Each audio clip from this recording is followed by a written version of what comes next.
Hello guys, welcome to our YouTube channel mission Shikshak Bharti में आप सभी का स्वागत है। तो गाइस, आज हम अपना नेक्स्ट पार्ट लेकर आए हैं। 4th पार्ट है प्रारंभिक शिक्षा के नवीन प्रयास का। हमने 96 क्वेश्चन तक ऑलरेडी करवा चुका है। तो आप जो है अभी तक वीडियो को अगर नहीं देखे हैं तो जाकर ज़रूर देखिएगा, ताकि आपको ये सब्जेक्ट में कोई प्रॉब्लम ना हो और 15 नंबर आपका जो है 15 नंबर का कहीं जा ना पाए, इस वीडियो से ही कवरेज हो जाए। तो आप जितने क्वेश्चन हम करवा रहे हैं इसको ज़रूर देखिएगा, देखना मत भूलिएगा। एंड अगर आपको वीडियो हमारी पसंद आती है तो दोस्तों के साथ लाइक शेयर सब्सक्राइब ज़रूर करिएगा। तो गाइस, आइए नेक्स्ट क्वेश्चन इसका देखते हैं। 97 से 97 दे रखा है, कस्तूरबा गांधी विद्यालय योजना का संबंध है। तो कस्तूरबा गांधी विद्यालय योजना का जो संबंध है वो प्राथमिक बालिका शिक्षा से है।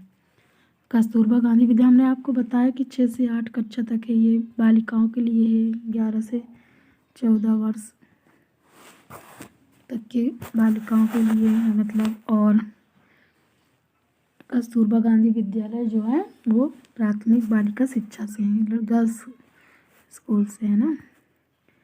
तो नेक्स्ट क्वेश्चन है, प्रोफेसर यशपाल समिति यशपाल जी ने शिक्षा बिना बोझ के बताया है। और ये समिति का गठन भारत सरकार द्वारा 1992 मार्च 1992 में किया गया था। यशपाल समिति का गठन मार्च 1992 में किया गया। बहुत से व्यक्तियों की अपेक्षा थोड़े से व्यक्तियों को बहुत सा ज्ञान देना अच्छा है। लॉर्ड मैकाले ने छनाई का सिद्धांत दिया था। बहुत से व्यक्तियों की अपेक्षा इन्होंने कहा कि थोड़े से व्यक्तियों को बहुत सा ज्ञान देना अच्छा है। लॉर्ड मैकाले ने कहा ताकि बहुत से व्यक्तियों की अपेक्षा थोड़े से व्यक्तियों को इसलिए ज्ञान देना ताकि ये जो व्यक्ति अगर ज्ञान पा जाएंगे तो इनसे हो करके जो नीचे हैं व्यक्ति हैं जिनको ज्ञान है उनके द्वारा छन छन कर जो है और लोगों तक नॉलेज पहुंच जाएगी। इनका कहने का ये मतलब था। Lord Macaulay. असंपूर्ण साक्षरता अभियान एक का प्रेरक वाक्य। संपूर्ण साक्षरता अभियान का प्रेरक वाक्य एक पढ़ाए एक जो है वो आपका संपूर्ण साक्षरता अभियान का प्रेरक वाक्य है। जिला शिक्षा एवं प्रशिक्षण संस्थान की जो स्थापना हुई थी वो 1986 में हुई थी। 1986 में डाइट की जो है 1986 की शिक्षा नीति के तहत डाइट की स्थापना की गई। तो गाइस, नेक्स्ट क्वेश्चन है, मध्याह्न भोजन हमने आपको बताया मिड डे मील। इसका उद्देश्य स्कूल में बच्चों का नामांकन बढ़ाना, जिससे बच्चे लास्ट तक स्कूल में रुके रहे। वृद्धि भी करना है इससे। और इसका जो प्रारंभ किया गया मध्याह्न भोजन जिसको हम मिड डे मील भी कहते हैं, ये 15 अगस्त 1995 15 अगस्त 1995 से प्रारंभ हुई है। और राष्ट्रीय अध्यापक शिक्षा परिषद का मुख्यालय दिल्ली में है। राष्ट्रीय अध्यापक शिक्षा परिषद का मुख्यालय दिल्ली में है, आपको याद रखना है। राष्ट्रीय अध्यापक शिक्षा परिषद का मुख्यालय नई दिल्ली में है। और भारतीय संविधान के किस अनुच्छेद के तहत प्रारंभिक शिक्षा को मौलिक अधिकार घोषित किया गया? तो अनुच्छेद 21A या 21 का ये सुपर टेट में क्वेश्चन आया था, शायद 2019 या 18 वाले में कुछ ऐसा था क्वेश्चन।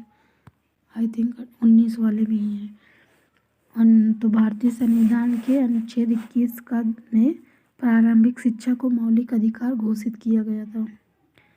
तो नेक्स्ट क्वेश्चन है हमारा, राष्ट्रीय पाठ्यचर्या की रूपरेखा 2005 के अनुसार क्या है? ज्ञान को स्कूल के बाहरी जीवन से जोड़ना, पढ़ाई के रटन पद्धति से मुक्त करना, पाठ्यचर्या पाठ्य पुस्तक केंद्रित न हो, प्रयुक्त सभी। तो राष्ट्रीय पाठ्यचर्या की जो रूपरेखा है वो 2005, ये सीटेट का मोस्ट इम्पोर्टेंट क्वेश्चन है, मोस्ट इम्पोर्टेंट समझ लीजिए आप। इसके बिना सीटेट अधूरा है। हमेशा ये क्वेश्चन रिपीटेड क्वेश्चन है, ये आता रहता है। राष्ट्रीय पाठ्यचर्या की जो रूपरेखा 2005, इसका उद्देश्य ही है कि ज्ञान को स्कूल के बाहरी जीवन से जोड़कर बच्चों को जो नॉलेज वो होता है उनके सिर्फ जितना वो जानते हैं इसको बाहर दुनिया से जोड़ करके बताया जाए और रटन पद्धति से एकदम मुक्त वो खुद फ्री होकर एकदम सीखें, अपने विचार एकदम फ्रीली सब कुछ जाने। और पाठ्य पुस्तक केंद्रित नहीं, ये सब पाठ्य पुस्तक केंद्रित नहीं होता। बच्चे अपने नॉलेज को स्कूल के बाहरी जीवन से जोड़ें और रटन पद्धति से बिल्कुल मुक्त होती है और पाठ्य पुस्तक केंद्रित नहीं होती है। इसमें करके सीखना समझ लीजिए रहता है, बच्चे करके सीखेंगे, जो कुछ रहेगा ये देखेंगे अपने से विचार, एकदम इनको फ्री स्वतंत्र जो कुछ ये सीखें ये करेंगे वही में से सीख मिले, एकदम पढ़ाई लिखाई से एकदम रट्टू तोता नहीं बनाना है, ये खुद सीखेंगे। तो राष्ट्रीय पाठ्यचर्या की रूपरेखा 2005 का यही उद्देश्य है। तो क्वेश्चन नंबर, इसका ऑप्शन नंबर क्या है? इसका ऑप्शन नंबर द है, उपर्युक्त सभी। और सर्व शिक्षा अभियान को वित्तीय सहयोग केंद्र और राज्य सरकार दोनों देते हैं। और देश में संविधान, केंद्र राज्य सरकार दोनों, सर्व शिक्षा अभियान को वित्तीय सहयोग केंद्र और राज्य सरकार दोनों देते हैं। देश में संविधान लागू किया गया तो 26 जनवरी 1950 को जो है देश में संविधान लागू किया गया।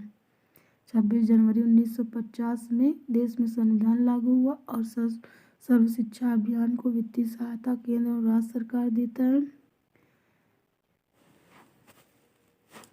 तो ये गाइस नेक्स्ट क्वेश्चन देखते हैं, यहाँ तक हमारा कंप्लीट हुआ 107 तक। आइए नेक्स्ट क्वेश्चन देखते हैं। नेक्स्ट क्वेश्चन क्या है इसका, शिक्षा को मौलिक अधिकार के रूप में स्वीकार कब किया गया? तो 1 अप्रैल 2010। शिक्षा को मौलिक अधिकार के रूप में 1 अप्रैल 2010 को स्वीकार किया गया कि शिक्षा को किसी निश्चित स्तर तक सभी लोगों को अनिवार्य एवं निःशुल्क रूप में से उपलब्ध कराना है। तो सार्वभौमिकरण, शिक्षा को किसी निश्चित स्तर तक सभी लोगों को अनिवार्य एवं निःशुल्क रूप से उपलब्ध कराना वो सार्वभौमिकरण के अंतर्गत होता है। सार्वभौमिकरण ABC टेट में आता है। इम्पॉर्टेंट है क्वेश्चन जो आपको हम बता रहे हैं, इम्पॉर्टेंट क्वेश्चन है। शिक्षा को किसी निश्चित स्तर सभी लोगों को अनिवार्य एवं निःशुल्क रूप से उपलब्ध कराना है, तो ये सार्वभौमिकरण के अंतर्गत आता है। शिक्षा को निश्चित स्तर तक सभी लोगों को अनिवार्य एवं निःशुल्क रूप से उपलब्ध कराना सार्वभौमिकरण कहलाता है। नेक्स्ट, बेसिक शिक्षा अधिनियम 1972 का क्या उद्देश्य है? तो अधिक से अधिक विद्यालय खोलना, छात्रवृत्ति की व्यवस्था करना, ये भी नहीं है, मिड डे मील ये नहीं, शैक्षिक कार्यक्रम को प्रभावी तरह से क्रियान्वयन करना।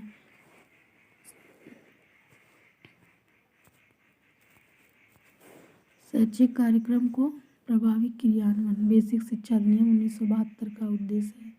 शैक्षिक कार्यक्रमों का प्रभावी क्रियान्वयन, प्राथमिक स्कूलों में न्यूनतम आवश्यक सुविधाएं सुलभ कराने की योजना। जो न्यूनतम आवश्यक, ये यहाँ क्वेश्चन, विद्यालय में जो है तो न्यूनतम आवश्यक सुविधाएं उपलब्ध कराना जो है ये ऑपरेशन ब्लैक बोर्ड योजना के अंतर्गत आता है। ऑपरेशन ब्लैक बोर्ड योजना के तहत न्यूनतम आवश्यक सुविधाएं उपलब्ध कराना रहता है। स्कूल में सुविधाएं उपलब्ध कराना, चॉक डस्टर तमाम तरह की जो चीज़ें सुविधाएं जो स्कूल में आवश्यक है वो सब ऑपरेशन ब्लैक बोर्ड के अंतर्गत आती हैं। तो स्वतंत्रता के समय देश में कितने प्रतिशत जनसंख्या साक्षर थी? तो सिर्फ 14% विद्यालय स्तर पर शिशुओं की मांसपेशियों का विकास होता है। विद्यालय स्तर पर शिशुओं की मांसपेशियों का जो विकास होता है वो कैसे होता है? सृजनात्मक क्रियाकलापों के द्वारा।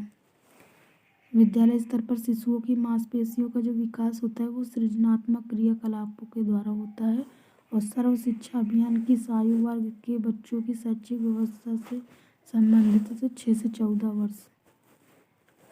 इम्पॉर्टेंट क्वेश्चन है टेट के लिए भी। विद्यालय स्तर पर शिशुओं की मांसपेशियों के भी सृजनात्मक, इसमें क्रिएटिविटी आती है बच्चों में। और सर्व शिक्षा अभियान जो होता है वो 6 से 14 वर्ष के बच्चों की शैक्षिक व्यवस्था से संबंधित है। सर्व शिक्षा अभियान 6 से 14 वर्ष। आइए नेक्स्ट क्वेश्चन देखते हैं। कस्तूरबा गांधी बालिका विद्यालय योजना किस वर्ग की बालिकाओं में साक्षरता की स्थिति बेहतर बनाने के लिए है? तो अनुसूचित जनजाति, अन्य पिछड़ा वर्ग, अल्पसंख्यक वर्ग के लिए, उपर्युक्त सभी के लिए। ऑप्शन द, उपर्युक्त सभी वर्गों के लिए। कस्तूरबा गांधी बालिका विद्यालय जो योजना है वो अनुसूचित जनजाति की शैक्षिक जो है बालिकाओं में साक्षरता की स्थिति बेहतर करने के लिए, अन्य पिछड़ा वर्ग है, अल्पसंख्यक वर्ग है, अन्य पिछड़ा वर्ग है, अनुसूचित जनजाति, ये तीनों के लिए कस्तूरबा गांधी बालिका विद्यालय योजना साक्षरता की स्थिति बेहतर करती है। तो सर्व शिक्षा अभियान के अंतर्गत संचालित होने वाले कार्यक्रमों के लिए वित्तीय सहायता भी हमने आपको बताया, केंद्र एवं राज्य दोनों ही गवर्नमेंट करती है वित्तीय सहायता। सर्व शिक्षा अभियान के तहत केंद्र राज्य सरकार द्वारा ये होता है, सर्व शिक्षा अभियान के अंतर्गत में जो वित्तीय सहायता प्राप्त होता है।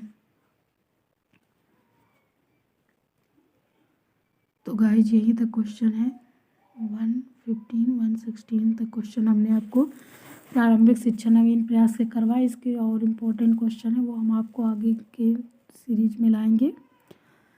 तो आप सभी लोग हमसे जुड़े रहिए, इसी तरह अपनी जो है प्रिपरेशन अच्छी करती रहिए, बिना हेसिटेशन बिना संकोच आप हमें कमेंट कर ज़रूर बताइएगा।